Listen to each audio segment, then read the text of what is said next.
Jam 8 beres ngaji tilu santri dewasa minangka wakil santri nu panasaran siap-siap prek ngadeheus ka bumi Mama Kiai. Tapi pas hareupeun masjid nu tiluan ngaraneg sabab ningali Mama Kiai hareupeun masjid. Assalamualaikum. Waalaikumsalam. Arek kamarana? Bade ka Mama aya priogi. Kitu nya. Aranya geus salat duha. Teu acan. Hayu atuh urang duha heula di masjid kayak ngobrolna.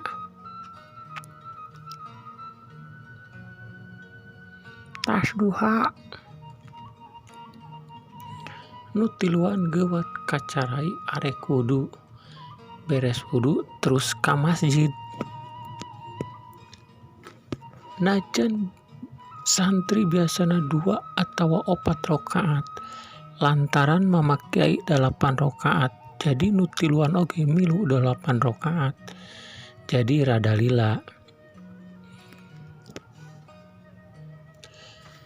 Beres salat duha terus ngadua dipimpin ku Mama Kiai. Di antara doana teh, ya Allah pasihan pituduh ka santri-santri abdi nu nuju bingung. Nu tiluan reuwas. Nah, Mama Kiai apaleun yen maranehna keur bingung. Padahal masalah kabayan teh can nepi ka Mama Kiai.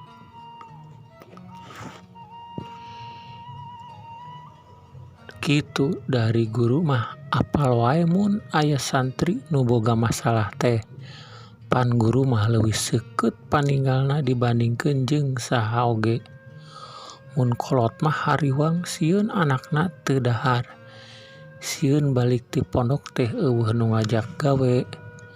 Mun awewe sieun hese jodona. Ari guru mah leuwih ti kitu.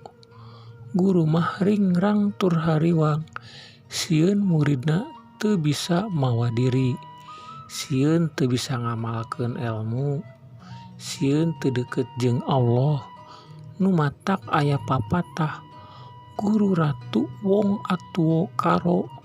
Hormat ka guru, ka ratu karek ka kolot. Hayu atuh nah karating harurang kitu. Ceuk Mama ngagareuwahkeun. Tilu santri ting korejat terus cengkat nuturkeun ka bumina Mama Kiai.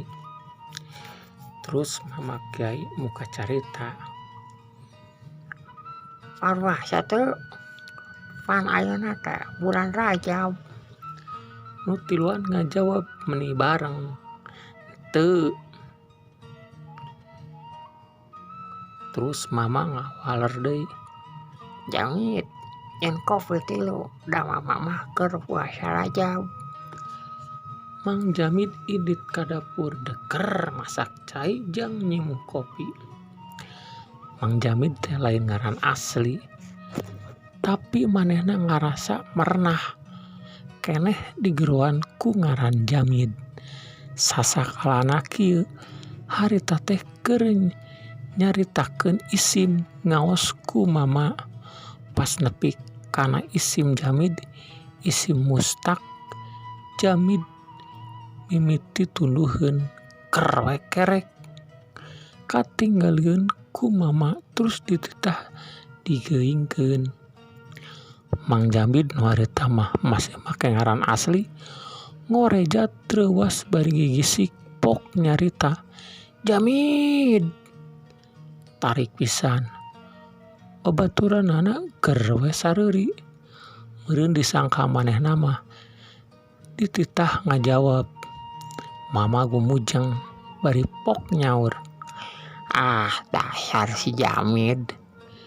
Ti harita eta budak teh nelah ki Jamid. Aya naon euy siga nu daria? Aya masalah? Saur Mama Kiai bade neuteup ka santri-santri. Jamid terus ngawaler. Saleureusna mah abdi sareng rerencangan teh isin kedah naroskeun ka mama. Namun kumargi kapanasaran abdi miwah rerencangan kalah tambih motah, kapaksa dongkap ka mama. Aya naon Mid? Mama bangun panasaraneun. Kabayan. Sahur Jamid. Kunaon kabayan? Sahur Jamid deui nembalan. Teu kunanaon. Terus kumaha atuh saur Mama Kiai? Barabat Mang Jamid nyaritakeun kumaha mangsa ayeuna kabayan. Ti mimiti ngawuruk tafsir ngagantian Mama Kiai nepi ka kabayan dibawa ka kantor lurah pasantren dites ku sakabeh guru-guru. Ngan henteu dicaritakeun waktu kabayan dibawa ka leuweung mah da bebeja ka Mama Kiaina rek ngalasuluh. Tah Mang Jamid teh ngabohong ulah diturutan pamirsa. Terus Mama Kiai unggut-unggutan. Mama Kiai oge teu nyangka kabayan nepi ka kituna. Geroan kabayan ka dieu, Saur Mama Kiai ka santri. Koloyong santri nu hiji kaluar, terus neangan kabayan. Teu jauh ti dapur kabayan mah. Kabayan dititah ka bumi ku mama, ceuk santri ka kabayan. Koloyong kabayan nyamperkeun ka bumi Mama Kiai. Da kitu kabayan mah mun dititah ku Mama Kiai mah moal baha. Sanggeus sasalaman ka mama, katut kanuduaan kabayan diuk gigireun Jamid. kabayan batur anjeun panasaraneun ka maneh anu ngadadak pintar. Teras kudu kumaha mama, saur kabayan. Teu kudu kumaha. Babaturan maneh hayang apa? Di mana anjeun boga ilmu kitu? Abdi mah teu diajar ka sasaha, ukur ka mama sareng kanu sanesna, saur kabayan deui. Terus maneh sugan aya kajadian naon kamari-kamari? Atawa mun ngimpi naon? Kabayan ngahuleng. Terus manehna nyarita deui. Abdi ngimpen ngaos salami 10 wengi. Abdi ngimpen ngaos kalayan guruna mama sareng para guru-guru nu sanesna. Tapi aya oge nu teu wau. Aki-aki nganggo jubah bodas. Mama Kiai ngahuleng teras panonna peureum.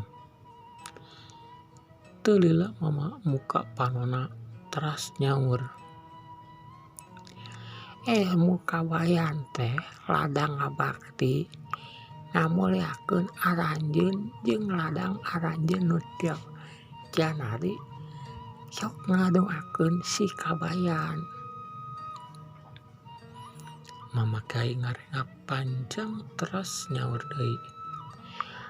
Ilmu kabayan sarua jeung ilmu guru mama. Saur guru mama ilmu samodel kabayan teh sok disebat ilmu laduni. Kumaha jelas? Saur Mama Kiai bade neuteub ka murid-muridna. Nu tiluan unggeuk.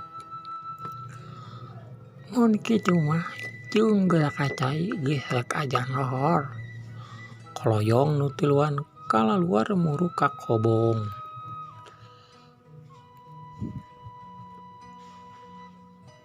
Beres sorat lohor nu tiluan teh ngumpulkeun santri-santri di masjid. Pok Mang Komar nyarita. Komar teh nu tadi tiluan teh Jamid, Jaed, jeung Komar. Komar teh santri pangkasepna, barudak santri awawe ngalandih komar teh ngaibaratkeun kana bulan. Jadi komar teh lir ibarat bulan purnama. Ngaran asli nama Otong. Ari Jaed baheulana keur diajar jurumiyah ngaku-ngaku. Sabab Jaed mah unggal poe dijadikeun ikon ku santri nu ngaji jurumiyah. Jae deui Jaa jaedun koimun, raitu jaedan koiman, moratu bai jaedin koimin. Matakna manehna hayang dilandih jaed, buah-buah kena jadi artis.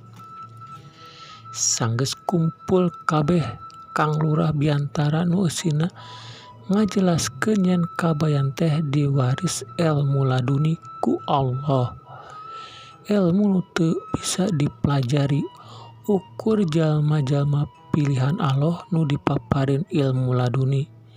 Kitu ceuk Ki Lurah teh. Kacaturkeun indung bapana kabayan. Sanggeus ditinggalkeun ku kabayan nu rek milu sayembara. Bapana cumarita, kira-kira si kabayan keur naon nya? Duh kapana? Duh kaingeteun, duh henteu ka indung jeung ka arurang, ceuk indungna kabayan. Harita teh kabayan pamitan ka kolotna seja indit ka lembur balak kaciprut rek ngilu sayembara. Kakaraeun kabayan ngarasa sedih kacida asa rek papisah lilah jeung jauh. Padahal paling oge 17 km kabayan menta dua tinu jadi kolot. Malah mandar kabayan aya dina kalancaran tur hasil anu dimaksud. Pan aya katerangan doa indung bapa mah matih. Nu matak nu masih kene aya bapa sareng indung mah ulah bosen-bosen menta pangnuakeun ka aranjeuna. Sok sanajan indung mah teu dipenta oge pasti ngaduakeun kanu jadi anak. Beda jeung anak mah cantang tu ngadongakeun unggal waktu ka kolotna. Sabenerna mah kabayan rada hariwang ninggalkeun kolotna teh. Sabab kabayan sok nganteuran sangu jeung kerak. Kahirupan kulawarga kabayan kacida susahna. Malahan sasakalana pasantren oge pedah mama kiai teu haat ningali budak leutik keneh geus kaditu kadieu usaha jang dahar. Harita teh kabayan leutik keur di pasar Buntabantu nu balanja. Kabeneran harita mama kiai balanja, teras kabayan nawaran jasa nyandak balanjanana. Mama nanyakeun kunaon leutik-leutik keneh geus usaha. Kabayan ngajelaskeun yen manehna teh babantu kanu jadi kolot. Lumayan jang nambah meuli beas cenah.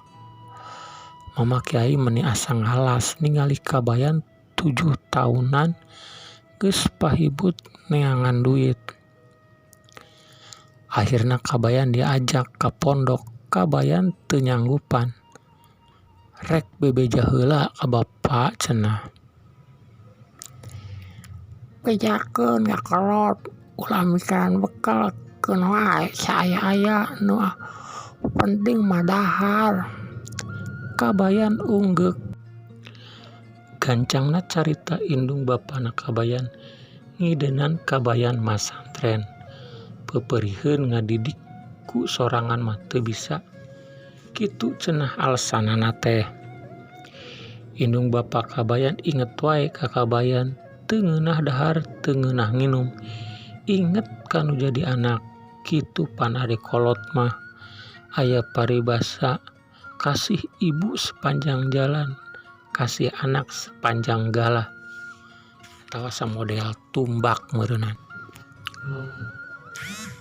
Insya Allah para mitra kaum dangu mah balageur ka indung bapa teh.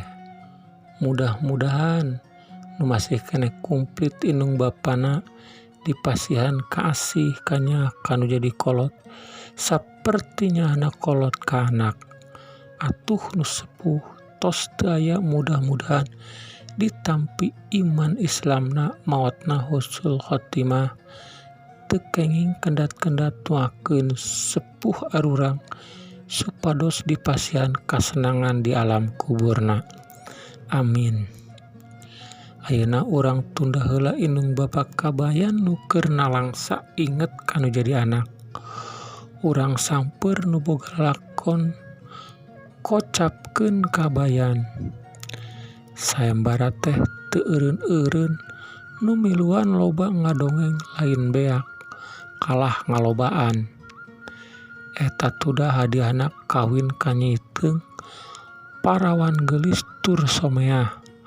Lalaki mana nu teu hayang kawin kanu geulis. Aya paribasa elmu bisa diteangan, beunghar bisa diusahakeun, tapi geulis mah moal. Harita oge aya jajaka nu keur ngadongeng. Kabayan oge ngilu lalajo bari panon mah ret deui ka Nyi Iteung. Kabayan teu apaleun yen Iteung teh jodoh abadi kabayan. Kieu dongeng eta si jajaka teh. Kang, jadi moal ka kebon teh kala kanyoo wae jeujeur. Kedap Neng.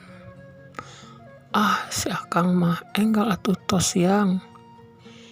Kituna teh bari ngalalende salakina. Nya atuh hayu da mah tos siap. Kitu obrolan pasangan muda nu anyar kawin. Keur geget-gegetna kaleuweung oge hayang duaan. Pan mun geus kalolot mah boro-boro kaleuweung. Sare oge beda kasur. Saterusna eta dua sejolit teh arindit ka kebon. Laleumpang sakumaha jauhna oge harita mah tara naek motor da can aya. Capek. Neng mah hoyong digendong. Saur istrina. Mangga tapi urang emam heula pan ka kebon teh tebih keneh. Muhun hayu. Temal istrina deui. Brak dalahar sangujung beuleum asin. Lalabna peuteuy meunang ngala memeh indit. Jadi dadakan peuteuyna oge. Beres dahar arindit deui nuluykeun perjalanan rek ka kebon. Leumpangna menit pagi geye. Meureun ngabibita kaom dangu. Saurna Neng bade diakod. Kituna teh bari ngalendean. Geus taya kaera deui. Teu sadareun di gigireun jalan loba anu narempokeun. Aya monyet, aya lutung, bajing, aya manuk, hayam, embe nepi ka sireum oge lalajo. Mun ngarti mah kana bahasa sato pastina bakal meungpeun. Sabab sakabeh sato oge ting garendeng ting gorowok ting koceak komo bajing mah ngahuit sagala. Tapi da teu aya jalmi nu ngarti kana basa sato kajaba Kanjeng Nabi Sulaiman alaihissalam. Mun aya oge nu bisaeun nyarita jeung sato eta mah dina dongeng. Urang ngaso heula para mitra kaum dangu.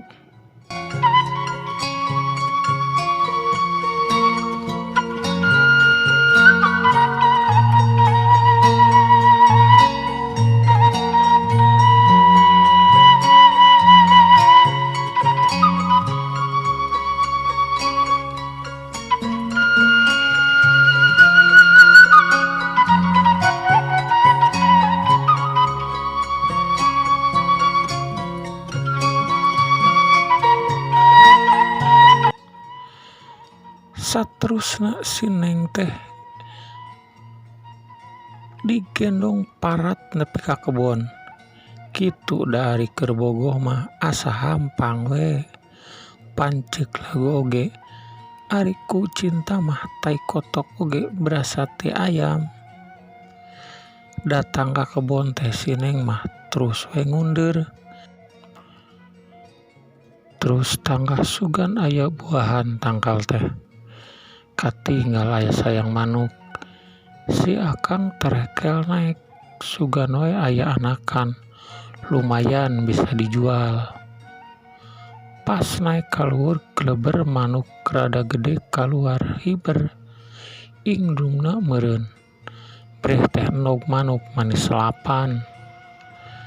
Si Akang turun deui bari gegereneng. Paling 2 mingguan deui ge megar.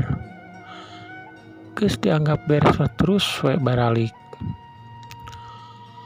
Urang tunda heula lakon 2 pasang panganten teh. Hayu urang samper polah manuk. Si manuk reuwaseun barang ningali nu naek teh terus hiber.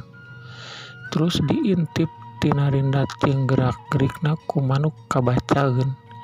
Ieu jalma iraha-iraha bakal datang deui neang anak manuk. Manuk stres, kumaha teuing aing anak urang.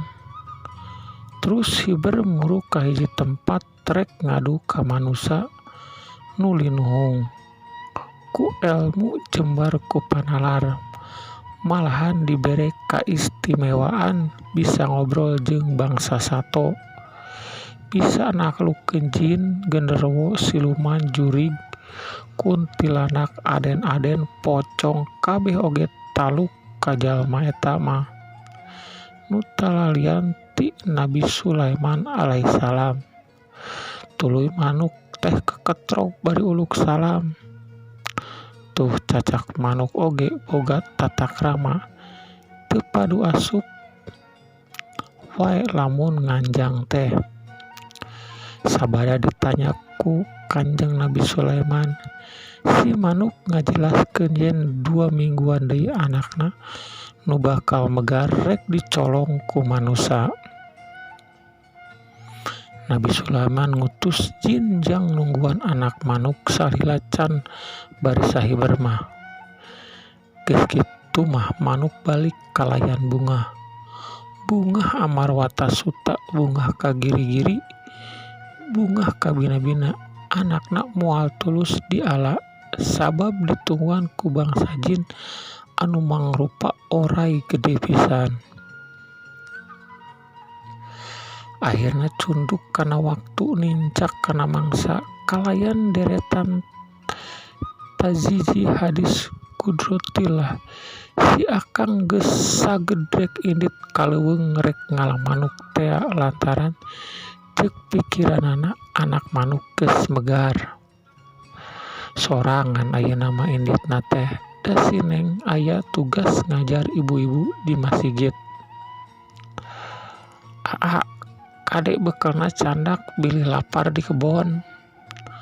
Muhu Neng bari celengok sun tarang pamajikanana bangun nu nyaah pisan. Doakeun Aa sing salamet. Muhun A kencling indit mapai-mapai sisi sawah, mapai-mapai galeng jeung sisi solokan. Motong jalan ameh tereh bras ka jalan sakeudeung deui nepi. Keur antang lempang kadenge suara nu jajaluk. Jang, pasihan, aki lapar. Teu talangke terus wae bekel nungan sakitu-kituna teh dibikeun katut caina. Si aki nganuhunkeun terus indit. Akhirna anjog ka kebon sanggeus ngareureuhkeun sakeudeung. Si Akang terus we naik bari teu poho maca bismillahirrahmanirrahim. Terekel naik kadenge suara manuk recet. Hatena bunga kacida. Alaeun geus megar. Terus naik nepi ka luhur terus sagamang karena sayang manuk, terus dicokot dibawa ke handap, terus mulang. Alhamdulillah cek si akang muji ka Allah. Kocapkeun manuk barang ningali sayangna geus eueuh, manehna ceurik gogoakan, ceurik maratan langit, ngocak maratan jagat. Cipanon murubut meh teu kawadahan. Manehna gilig rek nepungan deui Kanjeng Nabi Sulaiman. Rek laporan yen anakna teh beak dibawa ku manusa. Barang ngadenge manuk ngobrol kitu, Kanjeng Nabi Sulaiman geuwat ngageruan bangsa jin nu mangrupa oray gede nu ditugaskeun ngajagaan sayang manuk. Kumaha anjeun teh? Cek Nabi Sulaiman. Diberi tugas teu dilaksanakeun. Ampun peralun sanes teu dilaksanakeun. Duka pedah naon sagala ilmu ku abdi dikerahkeun. Batara karang, batara banyu, bangbung hideung tong ngeret bergoyang nepi ka ilmu goyang anyar. Sadayana teu aya nu mampu naklukeun eta jalmi. Duka ilmu naon dianggona? Cek si jin deui. Lantaran panasaran teras Nabi Sulaiman miwarang ajudan pikeun manggil nu ngalah manuk. Atos dugi mah langsung we ditaros. Rumasa tadi tas ngalah manuk? Si akang unggeuk. Nabi Sulaiman nyaur deui, tuh indungna ceurik ngadu ka kaula. Aduh hapunten atuh abdi rumaos lepat. Keku abdi disimpen deui, saur si akang. Alus syukur ari kitu mah, tembal Kanjeng Nabi Sulaiman. Eta anjeun naon heula memeh indit, saur Kanjeng Nabi Sulaiman. Teu naon-naon, kitu kumaha ya Nabiullah, cek si akang deui. Sebutkeun atuh lalakon ti imah nepi ka kebon, tanya Kanjeng Nabi Sulaiman. Da teu aya nanaon, saur si akang deui. Mung abdi pendak sareng pengemis anu kalaparan, teras bekal abdi dipasihkeun sadayana. Kanjeng Nabi Sulaiman unggut-unggutan. Sayang manuk teh sabenerna mah dijagaan ku oray nu kacida gedena, tapi ku anjeun mah teu kaciri. Sabab di perjalanan anjeun geus sodaqoh mere kanu butuh. Saur Kanjeng Nabi Sulaiman deui. As-sodaqotu tadpaul bala, salaresna sodaqoh teh matak ngajaga tina kacilakaan. Tah nu matak anjeun salamet teh sabab Allah ngutus para malaikat tina sagala kajahatan jeung kacilakaan.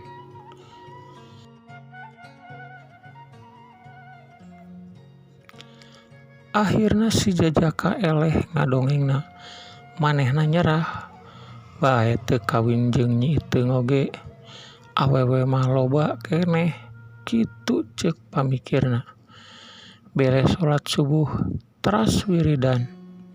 Nuju wiridan kabayan ngadadak inget ka kolotna. Kitu da ari aya ikatan nu kuat mah, hate teh sok nyambung. Harita teh pas meneran indung bapana keur mikiran wae kabayan nu indit rek lomba ngadongeng. Kabayan teh wiridana ayeuna mah lila pisan da bari ngalamunkeun indung bapana. Leuh pamirsa, waktosna kabujang seep cag tuna heula enjing diteraskeun deui dina kabayan bagian kaopat. Wassalamualaikum. Permios.